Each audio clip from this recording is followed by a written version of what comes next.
All right, and we are live. We got the echo going on because he didn't put his headphones on. So I can't start the intro till he comes back. He didn't want to put them on because he didn't want the iPad to catch the audio. We have to wait for him. And you guys are going to hear an echo. Might as well crack the first drink. There you go. It's just Pepsi.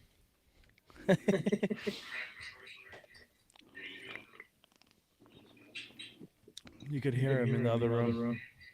Yeah.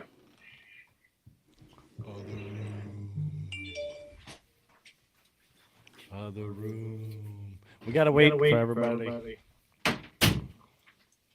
As soon as he puts his headphones in, then I can start talking. What's up, guys? What's up? Double D. We still got echo, so you gotta make sure you set up your speakers and your microphone correctly. Yes. Otherwise, I can't read anything. So I've been waiting here for a minute and a half now. He's muting himself. There you go. You're muted, but I'll read it. Guys, welcome to episode 10. Today we have David, a.k.a. Double D from I Fly Fish, Montana. Today's show has been brought to you by HMH Vices. HMH has been making fly tying vices, tying tools, tube flying material since 1975. Located in Biddeford, Maine, their products are not only made in the U.S., but all the vice parts are made in the state of Maine. All HMH products are hand assembled by a small team of not only fly tyers, but registered Maine fishing guides. These guys know what works. All their products can be seen at tyingvices.com or ask your favorite fly tying shop to get HMH. Some of you guys may know that me and Uptown Dave are pro staff for HMH. If you guys have any questions, feel free to reach out to us either through DM or just you could call me on Instagram if you guys feel like it. Our other sponsor that we have for the show is Midwest Bucktails. If you guys want to pick up some bucktails, the promo code is ATV10. I'm going to put it in the chat. You get 10% off up until Sunday, 11:59 p.m. It's at midnight. So if you guys want to grab some stuff, you're more than welcome to grab some bucktails and use that code. Today marks the 10th episode. So with the 10th episode, I have a huge announcement, but I'm not going to make it till we make sure we have a good sound here, which it looks like we have good sound. Hey, how's it going? Got a good picture, too. We got a good picture and we don't have echo. So the biggest announcement we have is with our 10th episode here, I wanted to kind of wait and kind of do a little celebratory episode. Unfortunately, Joe is not with us. Joe is in Virginia hunting for redfish, so he's not going to be here. But we do have Dave here, and tonight we're going to be celebrating with a little drinking.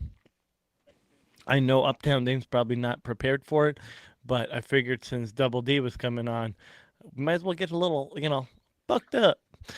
Today's episode is completely rated R. So if you are a Christian and you don't like curse words, my personality is fully coming out, and I apologize if I offend anybody. I'm saying that up front. There might be things that are said that you guys don't appreciate, but with the 10th episode, we're going to have a huge giveaway coming up. The giveaway is going to be running till end of August, and the giveaway is going to be brought to you by Arex, Arise Fly Fishing. We're going to also have, we already received it from Midwest Bucktails. He's going to be giving away some tails and stuff. And we're going to have 310 giving away some stuff.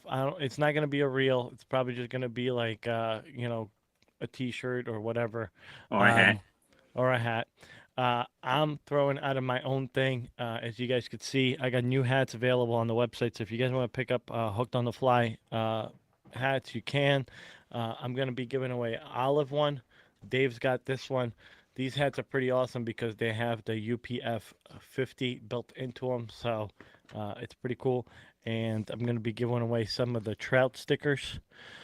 And we're also giving away the Hooked on the Fly stickers as well. So if you guys want to participate, I will have the post hopefully by the end of this week coming up, posted on there.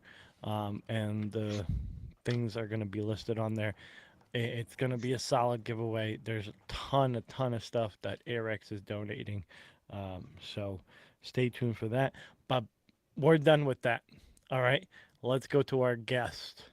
So we got David, aka Double D. Tell us about yourself. Hey guys, how's it going? Hey George, first of all, man, congratulations on doing 10 episodes. You know what? I Fly Fish Montana's down with that.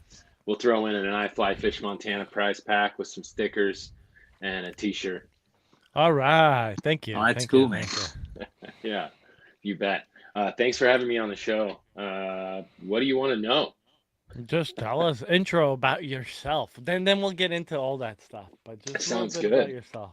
Yeah, you bet. I'm almost 40 years old. This year I turned 40. I know I don't look it. A lot of people think I'm like a 26-year-old kid.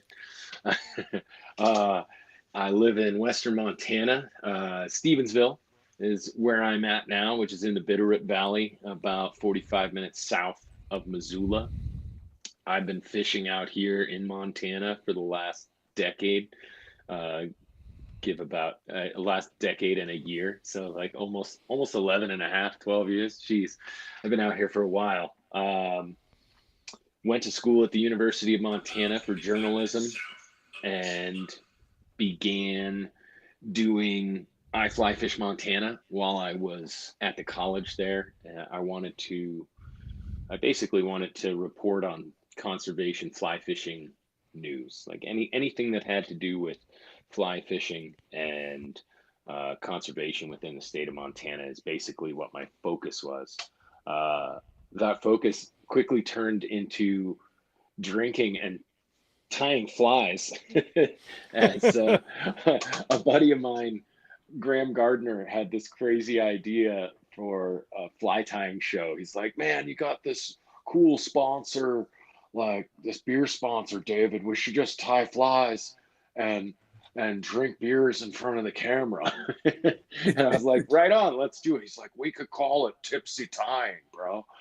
And Graham's gonna hate me for that impersonation of him, but I personally think it's almost spot on. So Graham and I sat down in his apartment with our other buddy Nate LaChance, and we filmed this horrible video of us tying flies. I think this was like in 2016. We're tying flies and drinking Montucky, which is a great cheap beer. It's fantastic. As long as it's cold, you can always add some OJ or some tomato juice to make it like a red beer, or So we're getting hammered on these things. We're chugging them and tying these big pike flies, and eventually, one of these days we're gonna have to find that footage and resurrect it, because it was that was the beginning of tipsy tying. Tipsy tying's now been going on since 2017, live on Instagram. We're gonna be out at the end of the season here, so we've got 3 more shows of tipsy tying, and it's like a live interactive fly tying show. We've centered our focus now on conservation, so we're focusing on raising money. We set a goal. Every one of our shows this year, our goal is going to be $1,000. Last year we raised $800 for Warriors in Quiet Waters and Montana Trout Unlimited at our season finale, $400 for each one. This spring we raised over $400 for the Flathead Rivers Alliance, And hopefully we will hit the $1,000 goal at our next show and the show after that, and then our finale will be in Ennis again at the Rainbow Valley Lodge, which we do every year. And this will be, I think, the 6th year now that we've done it at the Rainbow Valley Lodge in fall, which is incredible. Minus COVID. We didn't do it in COVID. So actually it'll be the 5th year. It'll be the 5-year anniversary Wow. of Tipsy Tying at the Rainbow Valley Lodge. Oh, that's cool. Yeah. So I guess I love fishing. I love conservation. I love being outdoors and catching trout in beautiful places,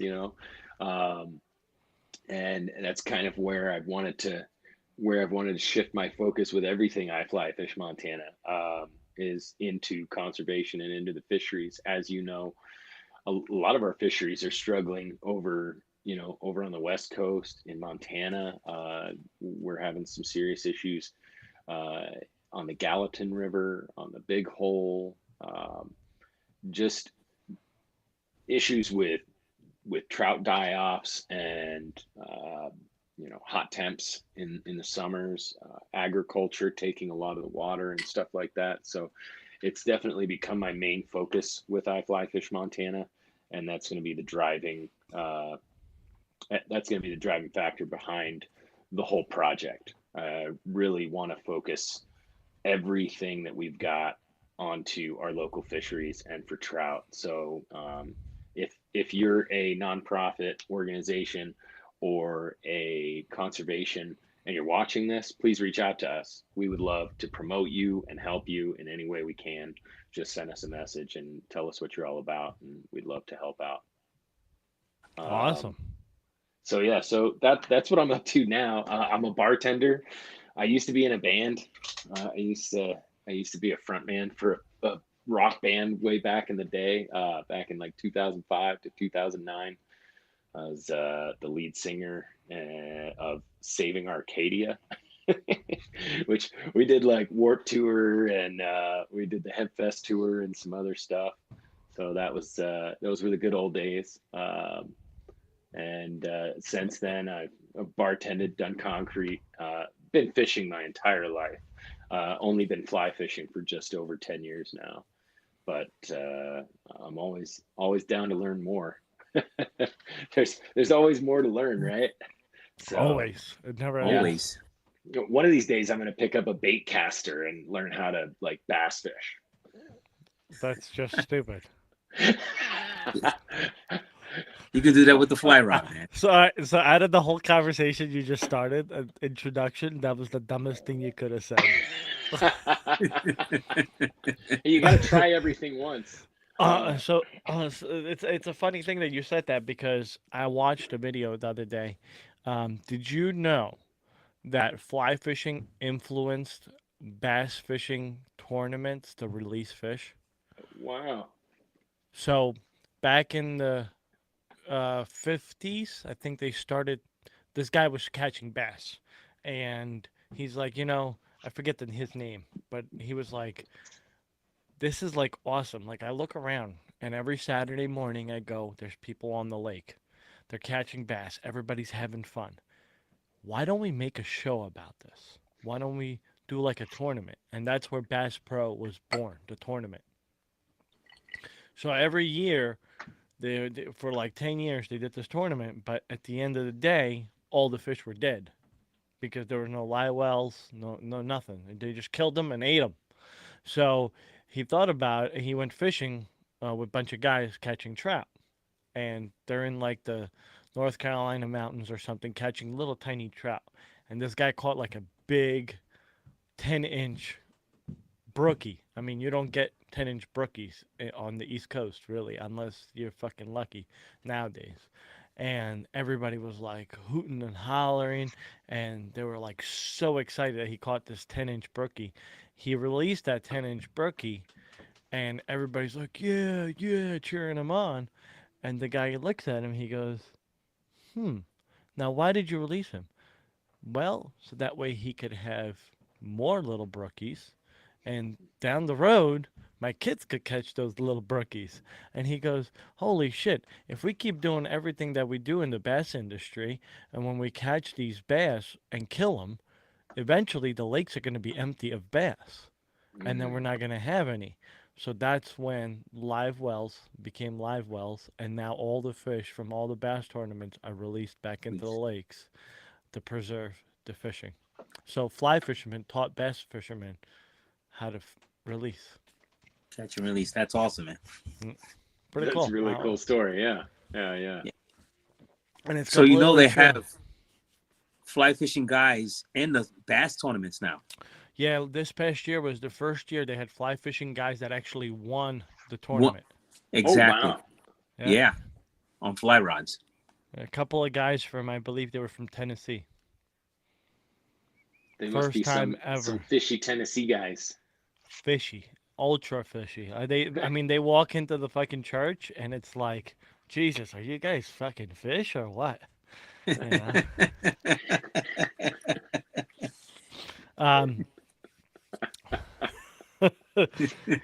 I love you, George. Listen, that wasn't the best joke, but I tried. That's all right. Roll out the dad jokes all night, man. So, but you make stickers, right? All kinds of stickers. We talked yeah. about this in the past. Yeah, we make some funny stickers too. I guess so that's kind of how I'm known around Missoula. He's known like that around the world, all right, because he makes fun of celebrities. Yeah, I make these funny stickers. This is Bruce Lee's face on a grizzly bear. His name's Grizzly, for example. Grizzly. And we got Woodchuck. You take a wild guess who that is. Oh yeah, here's a classic. We got Moose Willis. I didn't get the wood one. Woodchuck. I didn't get you a Woodchuck. woodchuck. Uptown, did you get a Woodchuck. woodchuck? Oh, of course I did. Right here. See it? Oh, I do have it. Sorry, I do George. Have it. I do have it. I do have You it. do. You got one? Okay. Yeah, And we got, I'm saving this one. Let's see. Oh man, I got a whole bunch up there. But we got Woodchuck, Bruce Lee, Moose Willis, Buffalo Bill Murray, Puma Thurman, Bobcat Marley. We're coming out with a few new ones too, so stay tuned.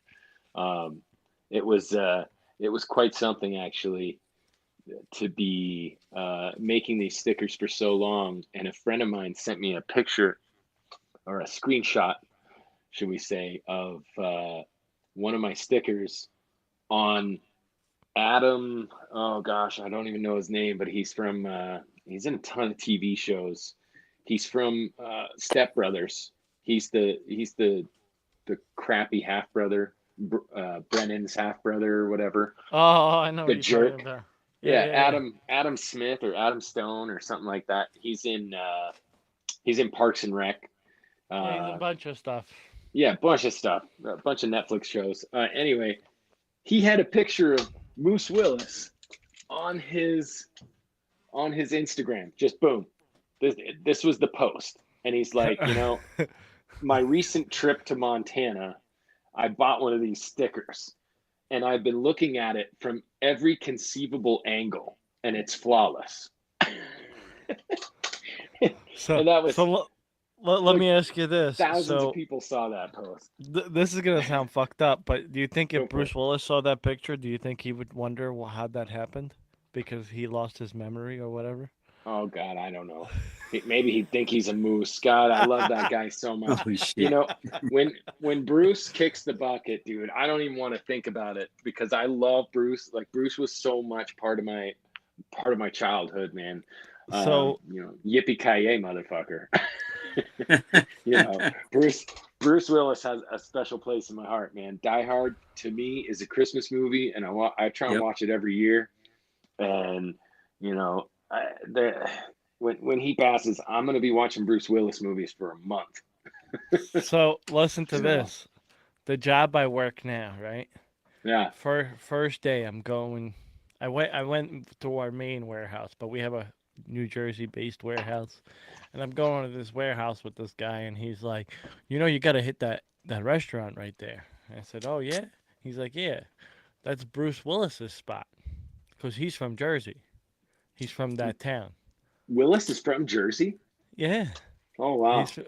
He's from Kearny's, New Jersey. I go into the restaurant and there's fucking posters of Bruce Willis every fucking movie he's been in.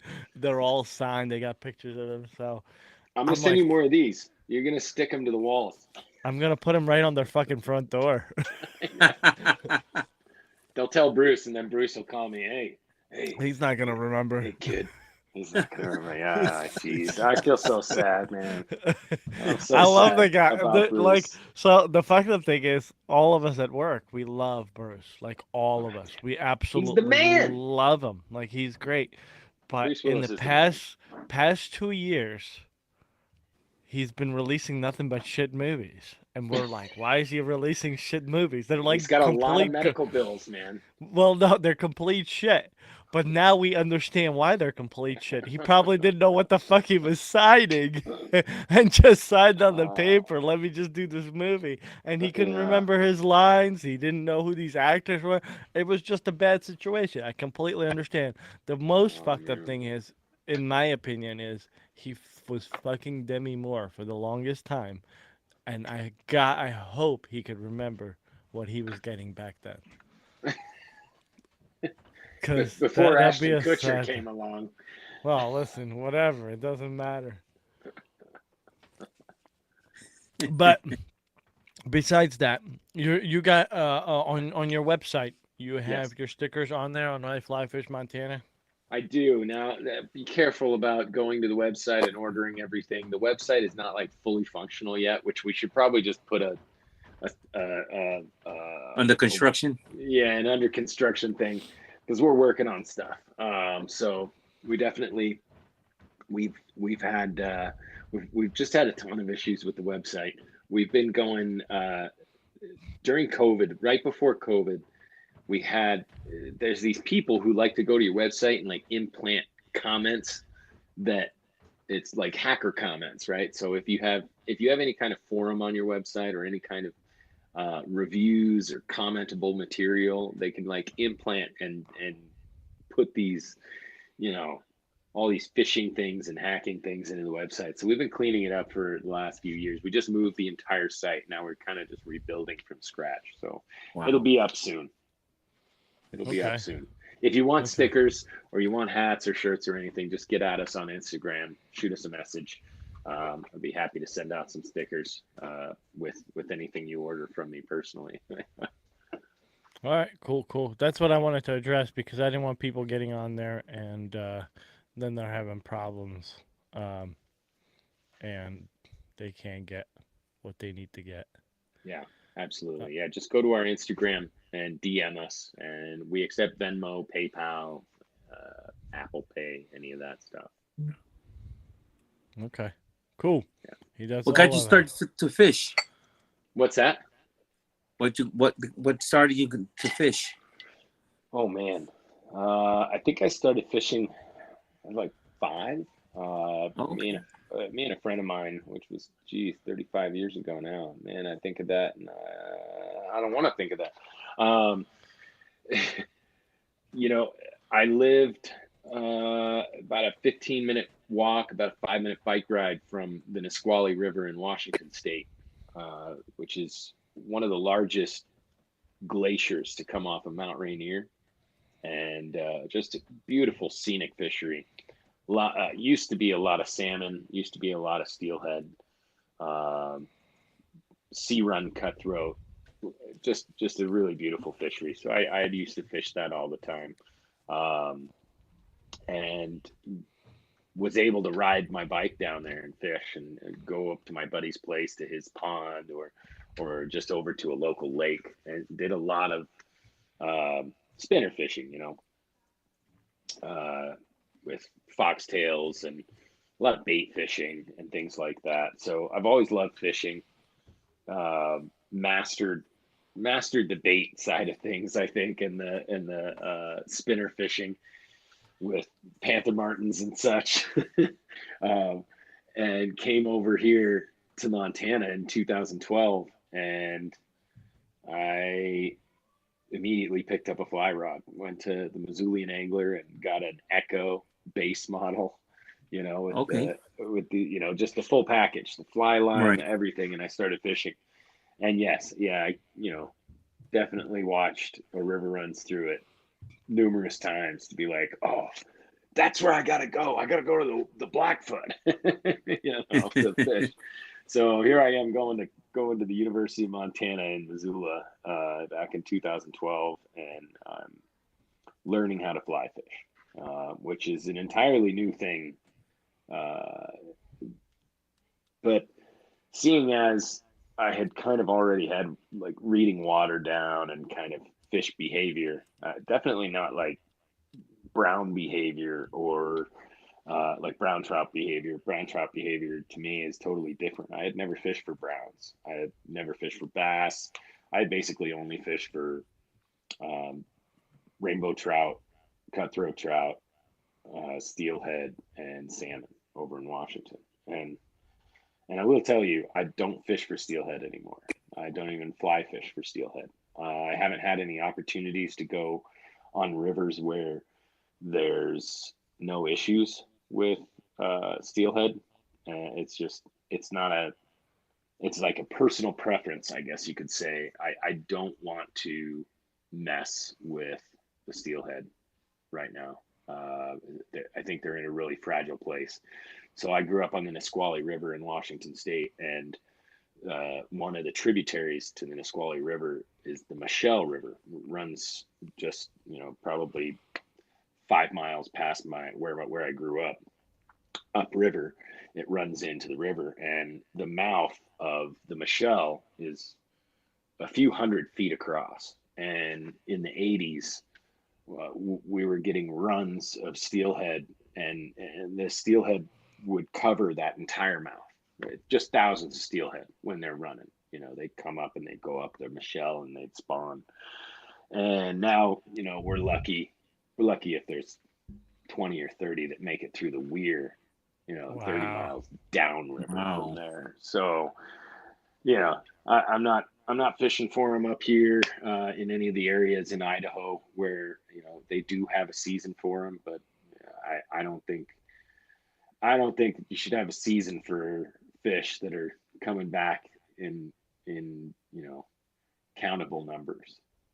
I Right. just don't think that's I don't think that's great. I think they're doing a lot of work right now, like getting a lot of those dams taken down, especially the dams that don't make any power. They're just dams, getting those down and trying to make our, we got a lot of work to do on the fisheries just across this entire nation and around the world right now. So any programs that you can jump on wherever you're at to help with that, especially the steelhead in the Pacific Northwest. There's some rivers in Canada that see substantial returns of steelhead and salmon, but for the most part, half of the fisheries, half of the rivers in Washington, I believe, are still shut down. Like they don't even have a season anymore on some of those rivers for salmon and steelhead, which makes sense. Shut them down. There's really good Is what I say. documentaries. There's really good documentaries if people want to watch it. I literally got caught up in them for 3 days on YouTube. About the dams, the steelhead, and the natives fighting for the dams to come down. There's actually one about the guy that spray paints the dams. Did you hear about that guy? No. He does murals, like weird murals on the. They don't spray paint them. They actually paint them, and it's like the most dangerous thing you could freaking do.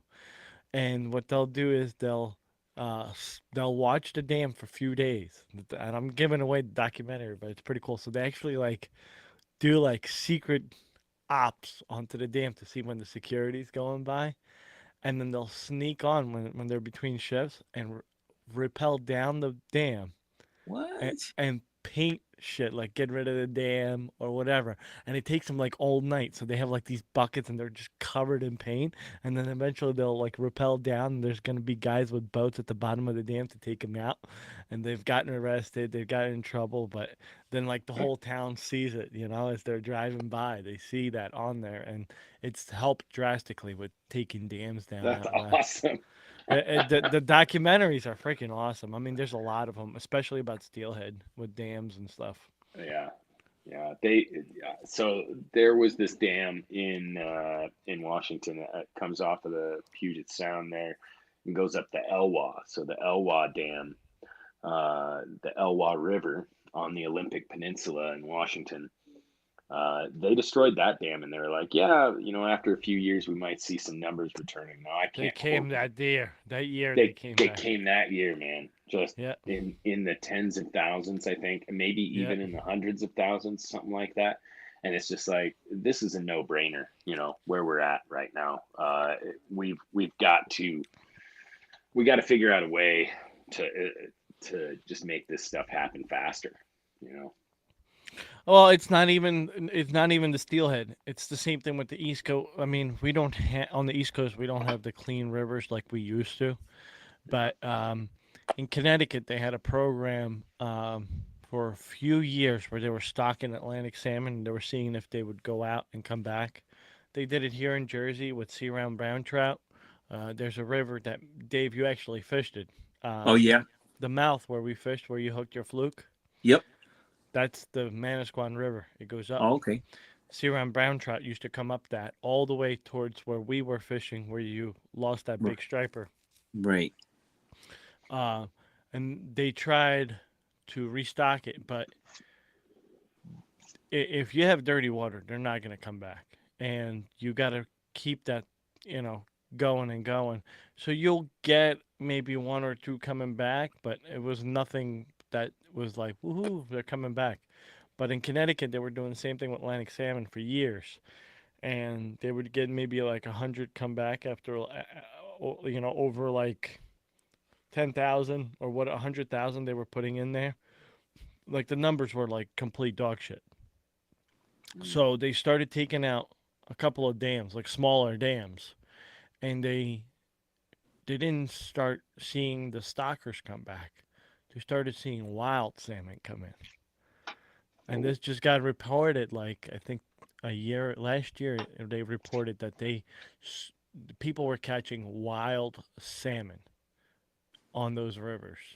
That they weren't catching them like on daily basis, but they've caught like 2 or 3. So if you're getting Atlantic salmon coming into Connecticut, New Hampshire, or whatever, that tells you that the waters are not that dirty. And if we remove the dams, we might see the populations that maybe we saw when they started declining. But it's a huge challenge because East Coast is way more populated than the West Coast. Yeah. Like, it's so condensed over here. It's stupid. I mean, Dave probably doesn't know one fucking person on the block where he lives, but you probably know everybody in your town. Hey, it's Montana, man. We know a lot of the people around here. Yeah, fucking you need a stick of butter. You're driving 100 miles to go get it, but the guy knows who you are. That's true. Yeah. He won't even say, "I won't give you a stick of butter. Here, just take my cow, put him in the back of the truck." By the time you get there, she'll be ready, and in the morning, you're ready to turn some butter, bro. Yeah. Yeah, we're pretty rural out here. I got the kid holding the antenna for the Wi-Fi outside. Get out of here. On the roof, I'm right? kidding. I know.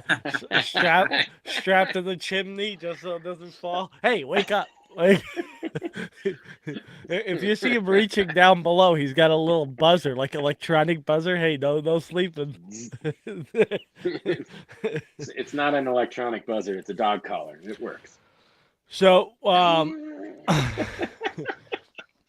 since we were talking about the declining numbers, do you feel that maybe Alaska's having the same issue with steelhead, or you think they're still in a healthy population up there?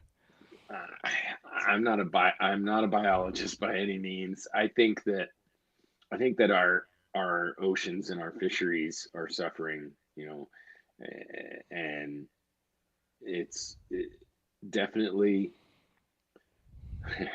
See, this is a fine line that I walk to not get into politics, but I'm fully into conservation. But I will say that human beings are definitely putting strain on our on nature. Okay, and when nature can't repair itself, especially uh, let's see, like in the flats and in the ocean, in some of these tropical places you go and you see these reefs. These reefs are uh, eroding basically, or dying off, right? So, like the Great Barrier Reef apparently is in great danger. Eh, it just tells you, like, to me, I think of the earth as like the water in the ocean. It's like the most important part of the earth, right? The earth's over 70% water. We're over 70% water. you know uh, Without water, this planet and everything on it would die. Um, so to me, it just seems like a no-brainer, vital thing to get out there and do whatever you can to help with our fisheries and help with the water, whether it's in Alaska or it's in Montana or New Jersey or Mexico, anywhere. Because we see so much going on with humans' effect on everything. What we leave in places, these garbage patches in the ocean, and oil spills, all this stuff. I mean, I could go on forever, but the real thing is that we have an opportunity to start doing stuff, and whether that's getting with conservations, or that's going and cleaning stuff up, or getting with these nonprofits that are really aiming to do things better, or going green with some things. Granted, uh, I think drastic efforts have to be made to try and keep the health of our fisheries going. And gosh, it's so depressing to think about sometimes. It's like, what are we gonna be? Am I gonna be able to start fishing for steelhead again in my lifetime? In a in a you know in a fishery that's healthy enough to do it? I hope so. Am I going to be able to take my kids to fish for steelhead on the Nisqually River again? Uh, you know, some point in the future, I would hope so. Um, so, that's kind of what we all have to think in the back of our minds. Like, what do we want for our future and our kids' future and stuff like that with all these fisheries? And I guess that's my driving. Uh, that's what drives me with what's going on with the oceans and the rivers and everything, and water. you know So I've always watched your live through Tipsy Tying, and I was always like curious. Like I was like, what is he raising this money for? Like this doesn't even make sense. And then well, because I didn't understand what was behind it. You know what I mean? yeah I've always known like striper fishing on the East Coast. We suffered through it greatly, and Dave will probably tell you because he's been alive longer than I have and fished for stripers a lot longer than I have. Just because I didn't get into striper fishing till about 10 years ago, but Dave's been striper fishing for like 40 years now. Um, but the numbers in the 70s drastically declined on late 70s, early 80s on the East Coast for striped bass. I mean, the numbers went down to the point where when I talked to some of the old timers, like my buddy's dad, they were happy if they caught maybe one fish in a week. One fish in a week. I was catching 50 fish in like 3 hours this past fall. wow They were like if they caught one fish, they would have tournaments. And he was actually in a tournament with Bob Popovic back in the day, and he was the only guy out of the whole entire tournament in the fall to catch a fish. and it was on one fish in the whole entire week. That was my buddy's dad. He ended up winning the tournament with one fish that was 22 inches. That was it. Nobody Wow. else caught fish. Not even the guys on the boats. So the numbers were pretty bad. They came back, but uh, the stripers are suffering greatly on the East Coast, all the way from Virginia, North Carolina, South Carolina, all the way up to Maine. The numbers are really bad. Um, and since What we're do on you the think's subject, causing that over there? um, well, all of it, in my opinion, was commercial fishery took a lot of Yep. it. But now and I'm gonna have another expert that's gonna be talking about this later. This month is kind of focused on conservation. Uh, Next through the summer, I want to focus on that a little bit. Winter is more like tying, and that's what I discussed with Dave about having people talk about conservation and fishery and fish education, water education, things like that.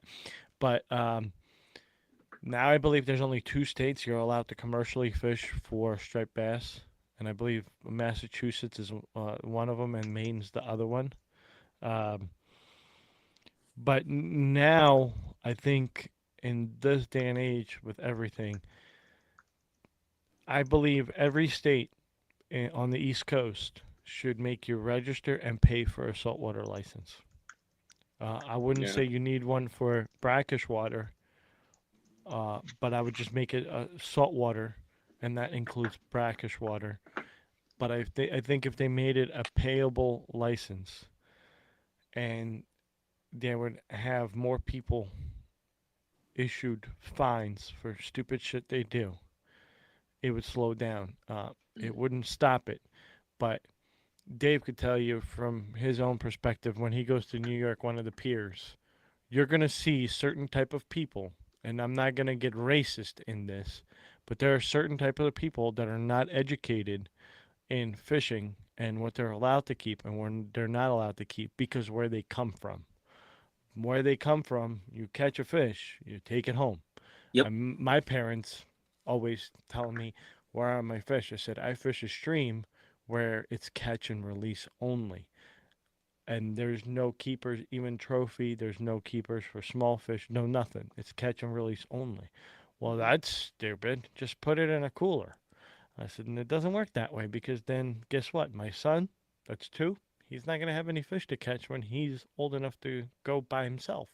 Exactly. Um, so the lack of education when it comes to saltwater fishing and what you're allowed to keep, what you're not allowed to keep, and the amount of fines that are going on, I don't think is enough.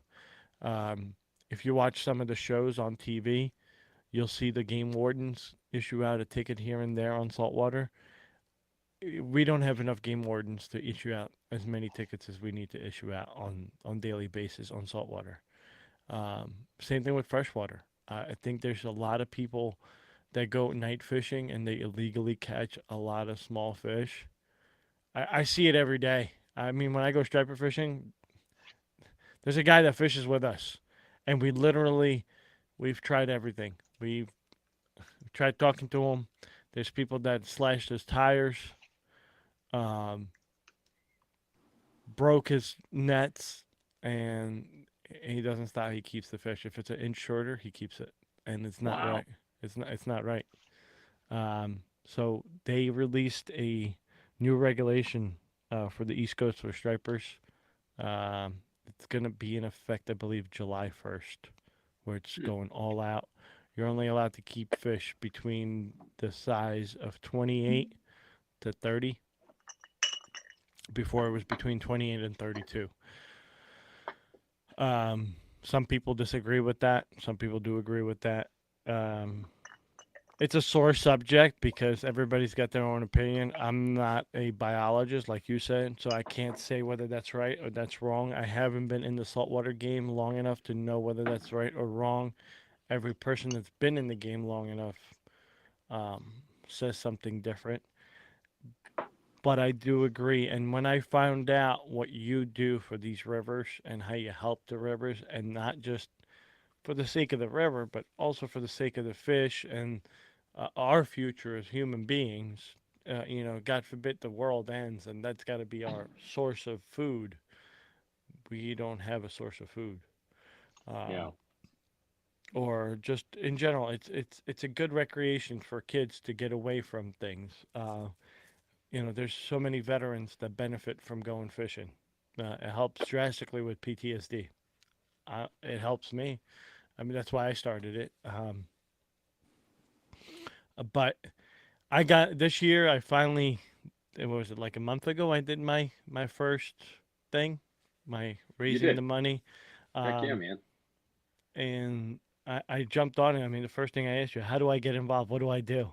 And you explained everything to me. So, guys, if you have any questions on how to do anything with raising money, hit up Double D here. He'll take you through it. It's Absolutely. it's it's pretty simple though because I mean, as soon as he explained it to Instagram me, it makes was it really like easy. it's like step by step, and it just Yeah. super duper easy. Help out as best as you can. I wish the TU chapters wouldn't just take your money and preserve a certain creek that they want to preserve.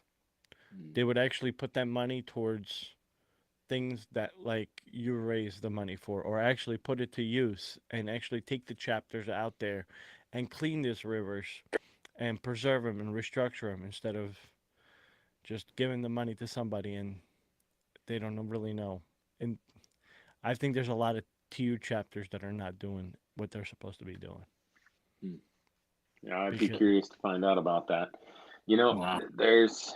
Oh, go ahead. No, go ahead.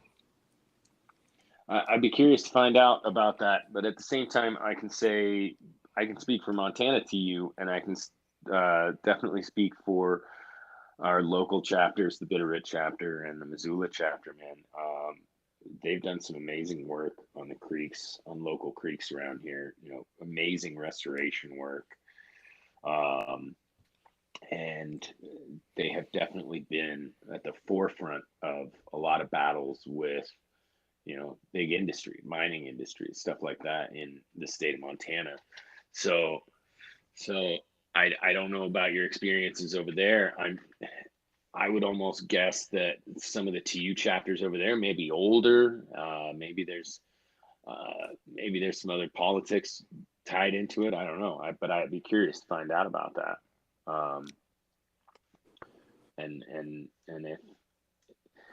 And if it's funny. I used to, like, last year we raised the money for Montana TU, and I handed that $400 to Billy Pfeiffer, who's like their outreach coordinator, um, or outreach manager, or something to that. I don't know his exact title, but I handed that money to him, and he was just like, "Man, this is going to send one kid to fishing camp next year," and like that was super important to me. So like kids fly fishing, entomology, the fisheries, the conservation behind everything, and like another important facet to all of this is like how to just get outside and how to have fun. Whether yeah, whether you're outside, you're with other people, you're tying flies, or you're fishing, you're fly fishing, you're getting out in nature, you're learning about the streams, you're learning about the fish, you're learning about the bugs. There's so much to learn, and like so much awesome stuff for people of all ages, man. Like kids all the way up to retirees. Okay, men, women, children, everybody. And I think that those are the most important things, to to focus on within this. If you can if we can raise $400 to send a kid to fishing camp, that's great. Now I want to find out how to raise $800 to send two kids to fishing camp this year, right? And that's gonna kind of be my goal every year. I'm just gonna keep raising the bar, and I hope people understand, like, a lot of what I do.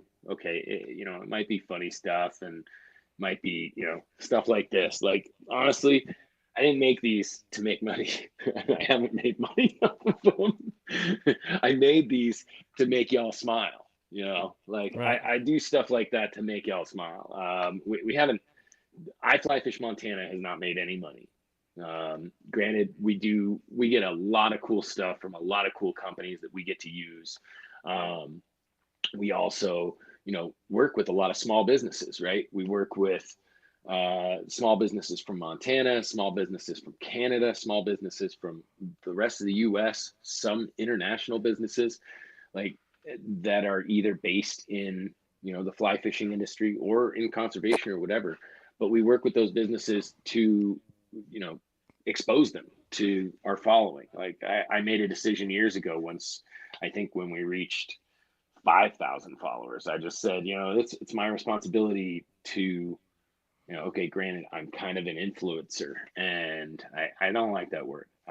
I look at myself as a social media marketing journalist, so to speak, or a spokesperson for, whatever companies that we're working with, to whatever conservations we're trying to focus our money and time on.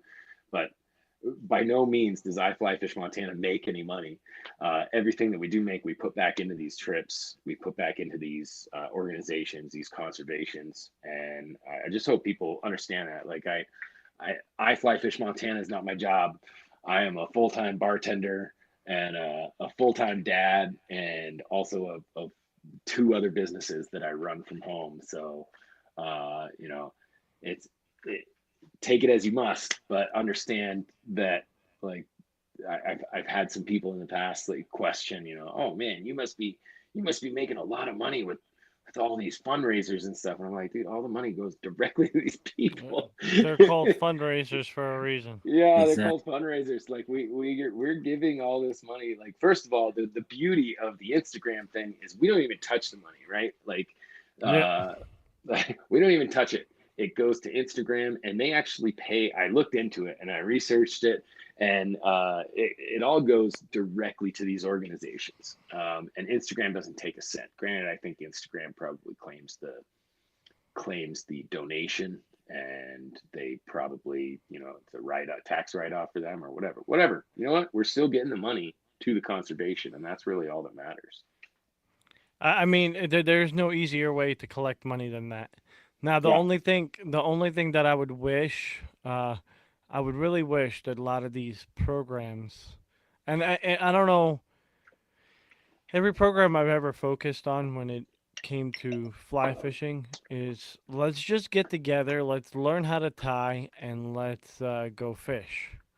But nobody talks about how to preserve the fishing. Nobody talks about how does the bait get there? Why does the bait go there? How important the bait is, and stream structure. And Uptown, he when we were on the trout fishing trip, he's never been dry fly fishing before. So as I'm trying to explain to him what's Are you going talking on, about Uptown? Uptown, Yeah. yeah. He's never casted a dry fly to a brown trout in his life. Um, so we're we gave him the flies. We all purchased flies from because we support the local fly shop, and we purchased little shit.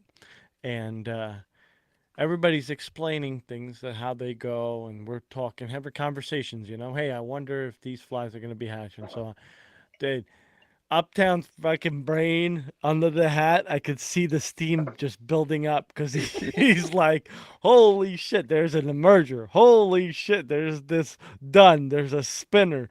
What's going to happen next? Why is there 15 other flies hatching at the same time? They're all in the sky. They're all hitting me in the face. What do I do? Which one do I pick? They're pink. They're all white. They're all black. I don't know. What That's size funny. do and a lot of these, in my opinion, even TUs around here don't teach you the bugs in the water and how the Mm. bugs work and why they and how long they live underwater. That's very crucial and critical to a fly fisherman. You, Are you there might know what they're what. are there mayfly projects over there? I don't think so. Not that I Man, know of. you should check and see if there's a mayfly project over there. I think you'd get a kick out of that, because I know they talk a lot about. So they usually have a lot of biologists working with the Mayfly project. Elon Stribbing, he's the Black Steve Irwin on Instagram. He's a he's a biologist, and he's a volunteer for the Mayfly project, man. And I he know who you're goes in. talking about. I would try to Yeah. get him on the show. He's too busy. He can't come on the show. Oh, he's super busy, man. He's always doing something. He's flying somewhere to fish somewhere. Yeah. He's doing something with the Mayfly project, or he's doing comedy or whatever. Yeah. You know, eventually, once you get about 20 or 30 shows in the books, man, you'll start getting more important people than me. I'm not that important. Well, you are, because the money you raise and how you do it and what you do, I think is important. Yeah, needless to say, you're covering Montana, but if there's one person in each state that takes this initiation, there's one river pretty much in every state that might need help. It might not be on the 10 most dangerous list, but if it's close to it, why not take care of it? You know, you look at all these old timers, no matter where you go, right? Whether it's saltwater, Dave, you could say it because you know, they'll tell you how fishing was freaking amazing back in the day. It's always back in the day. It was amazing. Yep, always. Why aren't we doing something about what the fuck is going on now? That's what's pissing me off. So you're talking about how great it was, but then you don't want to get involved to make it better now. Mm-hmm. Like, yeah, you're fucking 80 years old, you're 70 years old, you're 60 years old, but guess what? You could still fucking talk. You still have money. You still could walk. Open your mouth and just go do something. Educate. And then all these clubs, I don't know if it's like this in Montana, but why is it, at least here, every fucking club, it's a bunch of fucking old fucks, and they're not bringing in new guys. There's no new guys coming in. It's all old fuckers that could barely fucking stay awake during a fucking meeting, and there's no young guys. So how are you supposed to pass the tradition on to the next guy? The fucking internet is killing our sport. It's killing the industry. It's killing preservation for our fisheries, in my opinion. You think the internet's killing it, or you think that, I think it's really hurting it because all the information you could get to go into fly fishing now, you could find on the internet. Back in the day, I mean, even when I first started, YouTube was there, but you had to read a book. You waited. Not a book. You had to wait for the AOL to load before you could go on YouTube, and then you were getting books, and I still buy books to this day. Do you guys get these with your TU groups out there? Yeah, if I show you what I get, you're gonna laugh. You get a newsletter? Probably probably a pamphlet or something. That's it. It's get a newsletter. I don't even go to the meetings because it's so pathetic. When you go to the meeting, you get like 3 people to turn out. The only time they turn out is if you're giving away free shit. Yep.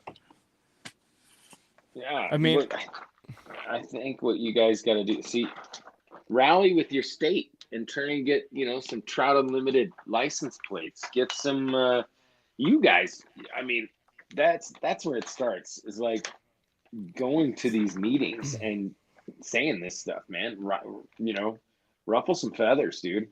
Go to your next TU meeting and be like, hey, all you old fucks, listen up. What, to get thrown out? My name's George, and we need to get some young blood in these meetings. Can I get some money to start throwing at like some internet advertisements and getting some young people to start coming to these meetings? I mean, do it. Man.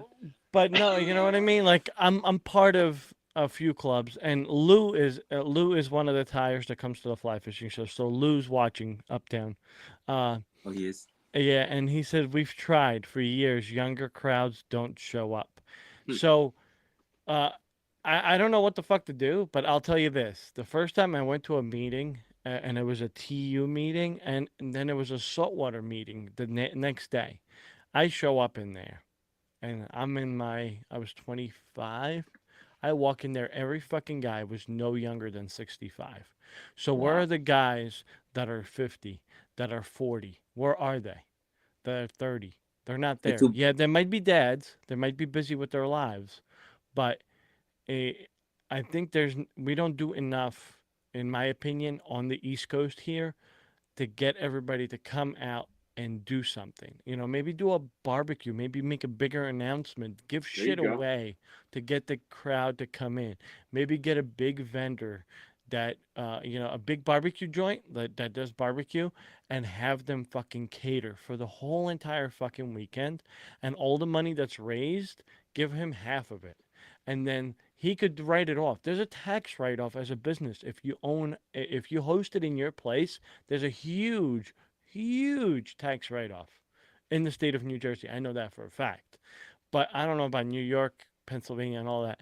But if you do that, I think the younger crowds will show. If you go on the stream and you send younger guys out there to talk to the younger guys, I think they'll come.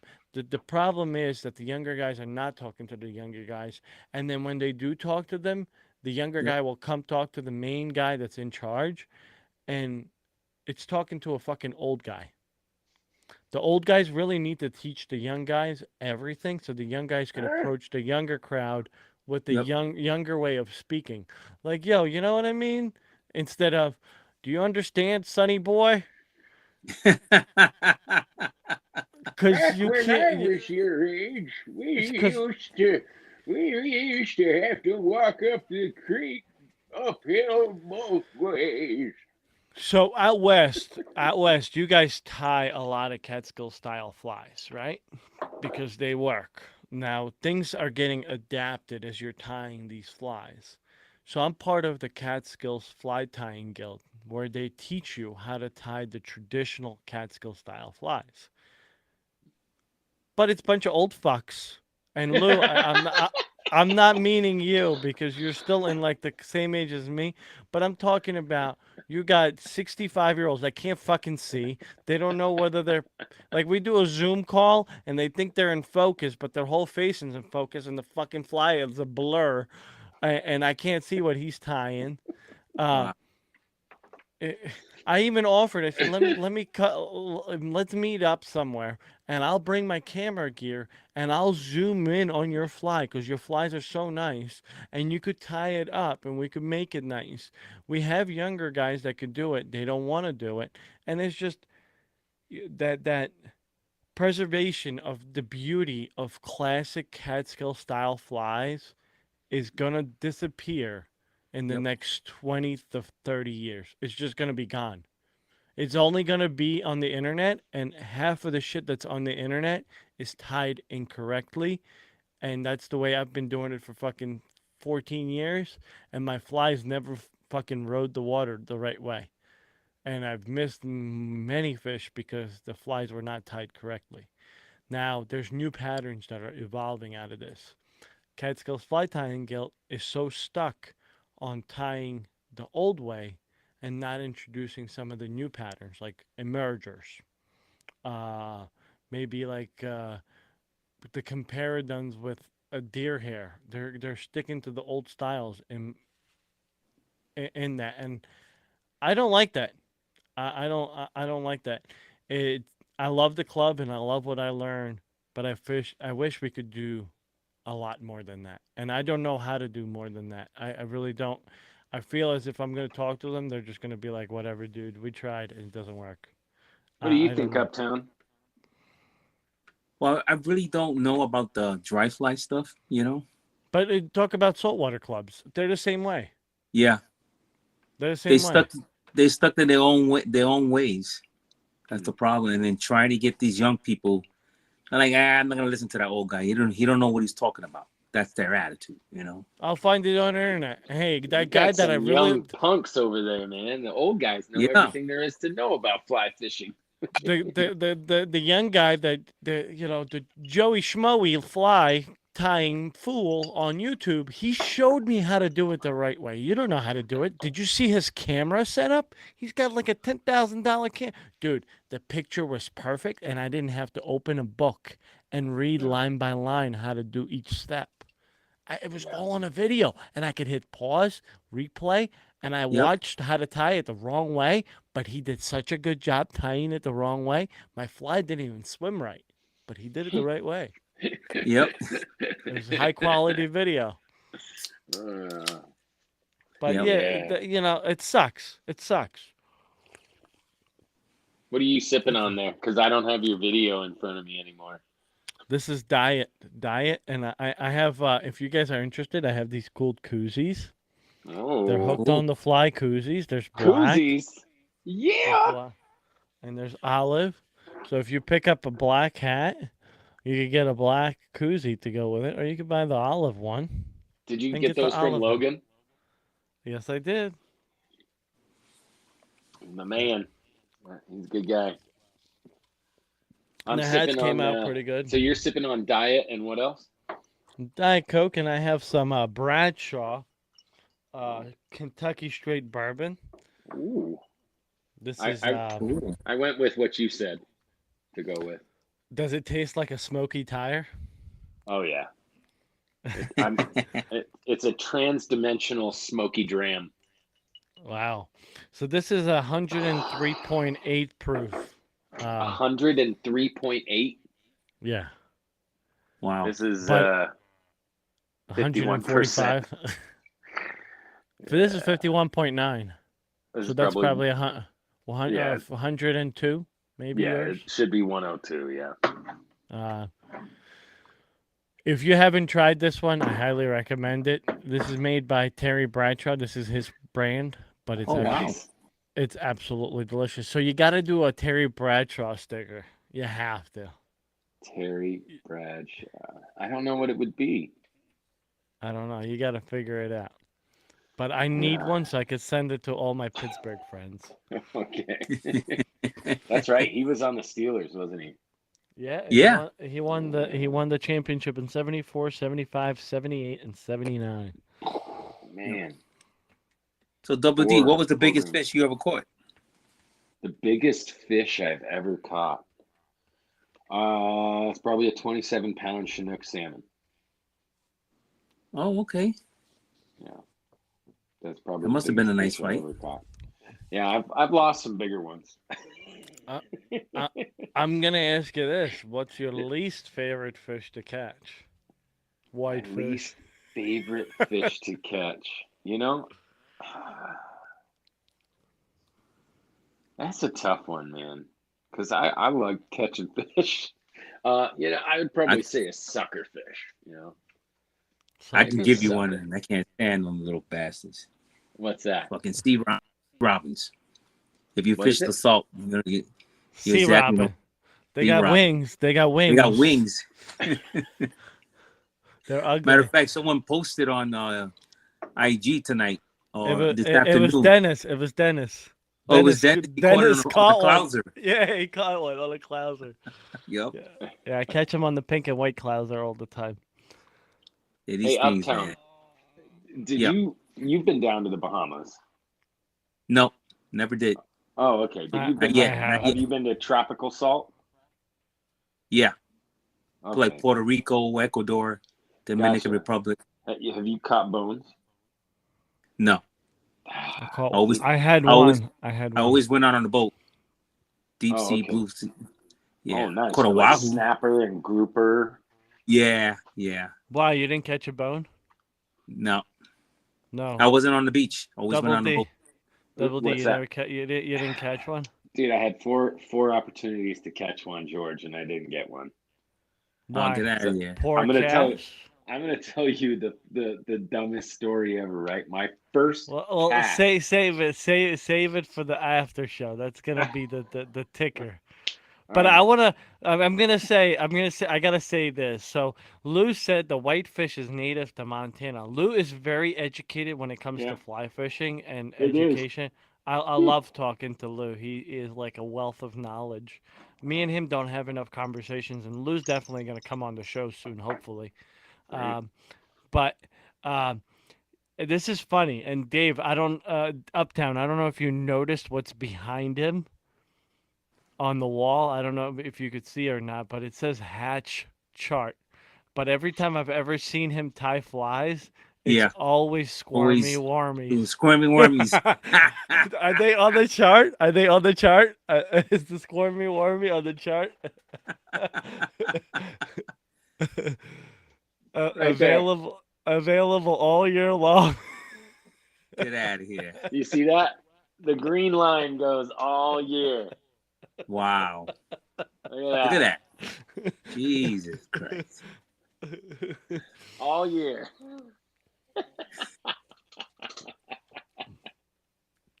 I had to put that in there. I'm sorry. Hey, so the reason I tie those is because they're the quickest and easiest tie, and I sell them. So yeah. Yeah, that's listen. I guess they catch fish. You sell them, people buy them. Yeah, they do. We call it a turd and a worm over here. So you throw on a big like a bitch creek or a rubber legs, anything like that, and you throw that on, and then you dangle a worm about 16 to 24 inches below that. And yeah, you just be reeling them in all day long. I guess when the fishing's really slow, most guides will throw that on for their more novice fishermen. And yes, that's the guarantee. Or a bobber, whatever you want to call it, indicator bobber. It's a bobber. It's a piece of plastic that tells you when the fish bites the line. Wow. Yeah. So my goal for next year is to come out to Montana. I thought I was going to be able to make it this year, but that's the goal for next year. So you should come out next year, but for the middle of June, and come to our annual West Fork camp out. Yeah. I'll definitely. I would love that. I would definitely love that. I think I might be skipping my trout trip to the annual trout trip. I know we only have limited amount of years with Mike, the way he acts up, but if I could do that, I might do that. Yeah, come on out, man. It's open to anybody. We have this. We don't necessarily have it. It's a DNRC campsite that we go to, and I say we, it's kind of a collection of different folks that have been going there for the last, 15, 20 years, but I've been going there for the last like 6 or 7 years. But now, last year we kind of made it official. I actually made t-shirts, annual camp out. And we'll see how big it gets. We'll be doing it. We'll be doing it next week. So the 14th through the 18th, we'll be up there camping and fishing and just enjoying everybody's company and enjoying the fish. The salmon flies should be hitting pretty hard right about that time. So generally we hit the hatch right on the nose. Last year we kind of hit the hatch after a few days.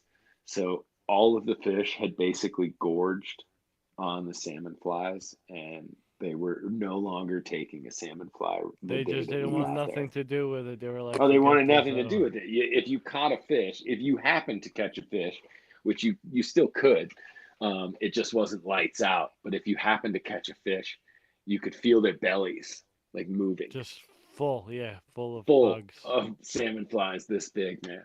And you could feel them just crawling around inside the bellies of these fish. It's just insane, man. So and Uptown, just like little footballs. Uptown. Remember we were on the side of the creek, and I said that's a stonefly. And Yep. It was the big fuckers. Yep. So they're very similar to that, and they're slightly larger than that. Yeah. Right. That's what he's talking about. Okay. They were close to equivalent. They're very meaty. They got a lot of meat on them. They're about the same size as the flies we were fishing. Okay. Yeah, because the flies we were fishing, they were big, man. Yeah. So, but they tie them with foam, almost like hoppers. So it stays on top. Yeah. So you don't have to put no floating on it. Right. Some of those salmon flies you see are about as long as your thumb, Dave. Wow. They're big. If I had my phone, if my phone wasn't in the other room recording or doing this live, I would show you me and Nate LaChance about 5 years ago, we were on the Bitterroot, and we had a couple of bugs, and we ate them. We cheers and ate them. Hey, man, to think like a fish, you must become the fish. I like that saying. So next year, if we do our annual trip that we normally do, I'm gonna make everybody eat a green drake There you go. Yeah, eat them. and a coffin fly. There you go. Make sure you have a liquor too. Yeah, Have a shot of liquor. Just follow it up with a little toast to the stats. Yep. that's it. Do you have anything important you want to say to everybody out there as far as maybe conservation or anything that you want to share? Because the live feed on the YouTube will end, and the rest of it will be on the podcast. Right. Gotcha. So, yeah, do whatever you can, whatever you can. If you got 15 minutes a week you want to dedicate to doing some conservation, do it. I've chosen to make the entire focus of I Fly Fish Montana toward getting out there to fish and do events and to be in this community. And if you have the means to do that too, do it. Do it as best you can. I mean, conservation is important, and our fisheries are definitely important. I think that's kind of been the theme of this whole evening. I would say that the most important thing in fishing right now is that we make sure that we have fishing for the next generation and the generation after that. So, and if you guys ever have any questions, reach out to me. I respond to every reasonable message on Instagram.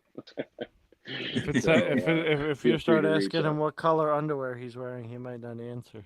I might not answer that, and you might go into that other folder, the folder that never gets answered, and the folder that Instagram goes, you may no longer talk to this person.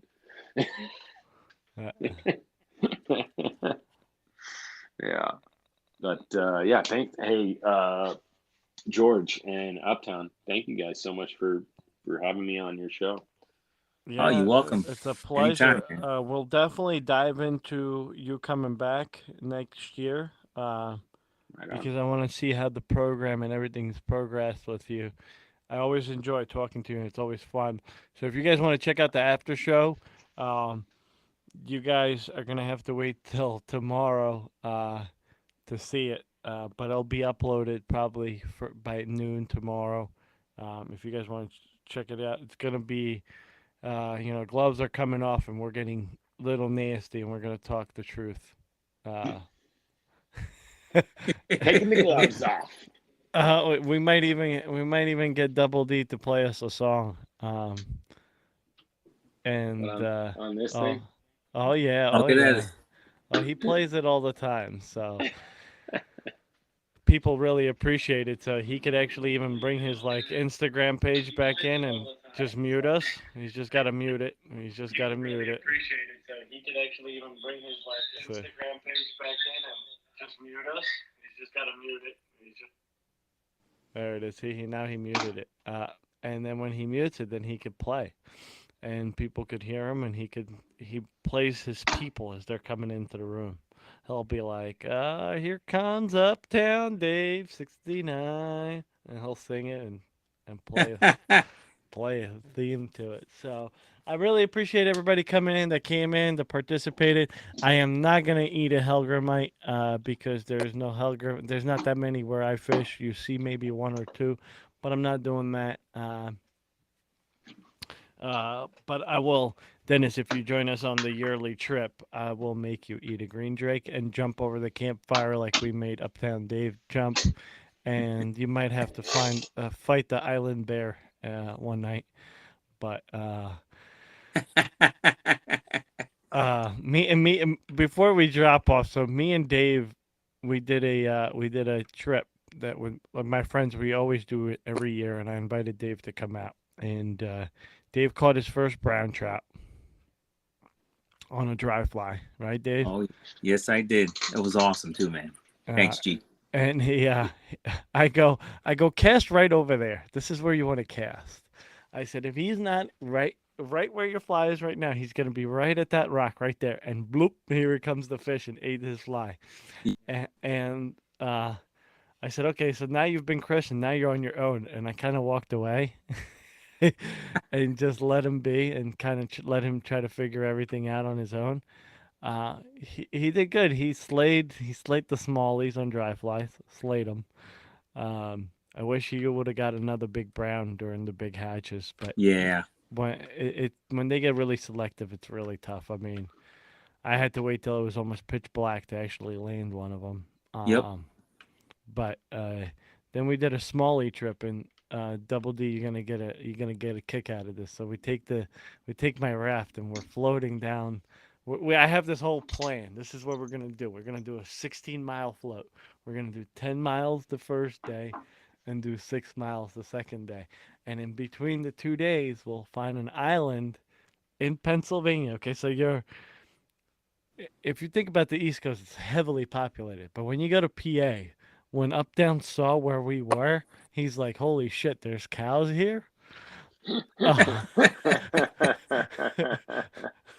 Like, that's real, like, so you're in the sticks in a way compared on the East Coast. Yeah. You're in the sticks, and so we found an island and we camped on the island. We put our tents and everything. That was the plan, and then do the 6 miles, pull out, have an Uber take us to the car, and then go home. So we start the trip. We're pumped up. We're rowing. I'm rowing the boat, and the river's moving a little bit, but not too much. So I'm forward rowing to keep it moving, and the river's low. It's like low, and we think Yeah. it's really low because you could pretty much walk in it. You could wade it across the whole river. So we're like, this is really low. So we're we're hitting the shallow banks, we're hitting the deep banks, we're fishing the ledges. No fucking fish, right? No fish. I'm getting frustrated. He's getting frustrated.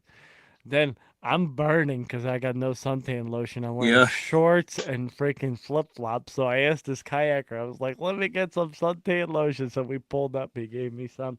I still have the burn mark on my foot there, Dave. Oh yeah. For where I missed to put my suntan lotion. Oh shit. I think it's going to end up being like a fucking birthmark location type of thing. Wow. But the first day, 10 miles of floating, we didn't catch one fucking fish. Nope. Not Just one chasers. fucking fish. 10 miles? 10 Yeah. miles, not one fucking Not fish. one. Just Now- chasing. It happens. It happens. Now listen, this wasn't a float where you're rowing back to slow down the boat. Okay? Gotta roll forward. This was a fucking row. It was like rowing on a lake. Yep. Okay. I was exhausted. So when we found Dave's like, let's just go to the fucking island and let's just camp up. So we got to the island. I got the little burner out. We cooked and everything, and it was a good evening. We had a good night. I got pretty trashed off of 6 beers because I haven't drank Yeah. anything in like 3 months, so I was pretty fucked up. But the next day we're like, we're gonna get into fish. We're gonna get into fish. First, what? 3 miles, nothing. Nothing. And I'm getting furious at this point. Finally, I see this, because there's a structure everywhere. Yep. So all of a sudden, I see this nice wall. I said, Dave, we're really going to work this wall. And as soon as we got close to that wall, the current picked up where I actually had to back row. I was like, we're going to catch a fish here. And we're not catching nothing. Like 45 minutes went by. We're hanging this wall, like super slow. Nothing. Finally, he gets a fish. And I'm like, Yeah. in my head, as he's fighting it, I'm like, please don't lose that fucking fish. God, I hope you set the hook. God, I hope you set the hook good. Now I can't get the net. I can't get the net. It's stuck. And I'm like, fuck, we're going to miss this one fish. So we land the fish. We get past where the current was moving, kind of like real nice, like on a river. It should be. And now it turns into 4.5 miles of a fucking like Jeez. lake. I mean, it's a Yep. lake. It was so bad. I had to turn the boat around and row backwards Yep. to go fast to get the takeout. There I was was- some spots that I- I had to get out And pull us. and pull the George and the boat. It was Oh, that low. geez. Yep. Yeah, man. But backwards rowing. And then I would go forward. Then turn the boat around and go backwards. My back was so sore the following day. It felt like I was in the gym for 24 hours straight doing nothing but back exercises. I was done. Now we get to the pullout, right? And we try to order Uber. We're in the sticks. Yep.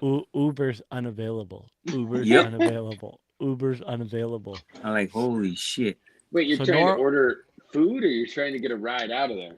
Right No. back to the truck. Yeah. Oh, okay, gotcha. So now I'm like, all right, well, I could have ordered an outfitter to come and pick us up, pick up the truck, and bring it to our takeout point. But it would have cost me $100. Yeah. $100 to move your car from one boat Yep. ramp to the next. That's a ripoff. So I'm like, I'm not doing that because if I float to Delaware, it's only $25 to get your car moved. So I was like, I'm not doing that. I'll get an Uber. It's $45. It's half the price, you know? Yeah. Fucking get an Yeah. Uber. So we couldn't get an Uber. So now I'm Nope. like, what the fuck are we gonna do? Now I got to get home because my wife's got to go to work. So I'm like, what am I gonna do? What am I gonna do? So I called the outfitter, and this was the most painful thing I ever heard. It's $116 to come and pick you up. Yep. $116 to take your boat from point A The to point point B. B. Ain't that something? Hey, man, that's a thing, man. You got you got to pay the shuttle. Yep. Exactly. That's what exactly what it How was. much does it cost to float and get pulled out in Montana? So, if you want to float a river with a guide, it's going to be $500 or $600. Yeah, well, no, I'm talking For a about day. if you drop in and you want your car moved. Most shuttles are about $40. Most. see? Okay. Most shuttles are about $40. On a Most- multi-day trip like yours, like and my only experience is with the Smith River, and that's a 5-day trip. It's a long drive. I think the shuttle is over $100. Wow. Well, you see, so like on the Delaware, if I do it, it doesn't matter how long. I'm taking it from one boat ramp to the next boat ramp to whatever boat Right. ramp I decide. Right. They're going to charge you $25. Gotcha. Oh, for the shuttle for one day. Then it's not a shuttle. They just pick up your car and they take Yeah. it to your takeout point. Yeah, it's called a shuttle. That's what Yeah, they call so it. whatever. They shuttle. They shuttle your car to the takeout. Right. So now I know that's on certain parts of the upper Delaware. Now, when you get to the lower Delaware, then it's a different story. But I don't know how it works there. But I'm telling you, from now on, if I'm doing it, I'd rather get a rental car and split the rental car cost if Right. if Uptown comes versus me paying $116 and waiting there as long as I did and dealing with all that stress. Here's what That's you crazy. do: buy a little motorbike, and you park the little motorbike at the takeout. Listen, this isn't fucking Montana. If you leave a motorbike on the East Coast, that bitch will be gone so fucking fast. You Yep. won't even fuck. But by the time you get in your car to put the key in the ignition to drive away, you'll look back, and not only will they take the motorbike, they'll steal the chain and the fucking lock. Exactly. It's happening out here too, man. People are losing boats in Bozeman. People are getting their boats ripped off. I mean, it's just Oh, it's get too outta here. bad. You know, I'm gonna make a sticker because I'm getting a canopy put on my truck, and I'm making a little sticker. It's just, you know, Montana or something. I don't know what it's gonna be yet, but I'm making a sticker that says, "Nothing in this camper worth risking your life over." You better believe that. You got to make one for Jersey as well, so I could get one. Yeah. My family's mafia. Don't steal this shit. We'll kill you. There you go. There you go. This camper's owned by a mafioso. You really want to risk it? Yeah. Do you really want to try? Do you? But yeah, no, Yeah. that was the brutal trip that we had to deal with, and I don't know. I don't think I'll ever float that river again. And it's rated like one of the top. I don't know. I would say 100 rivers for smallies in the country. Hmm. But everybody there has a motor on their boat. Everybody. Now I know why. A fucking trolling motor would have fucking died after fucking 2 hours. So are we?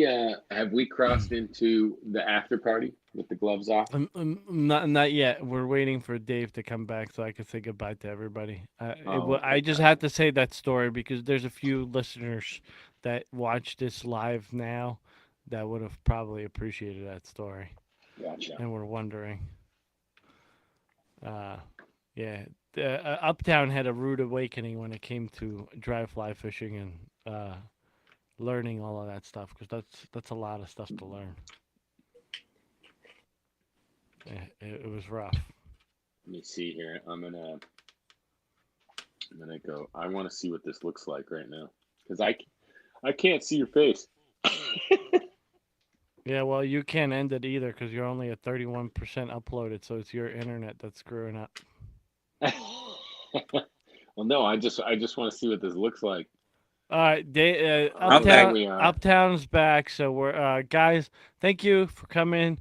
I appreciate it. Make sure you stay tuned for the giveaway. If you guys forgot and missed what giveaway I'm talking about, it's Arex, along with Hooked on the Fly, Rise Fishing.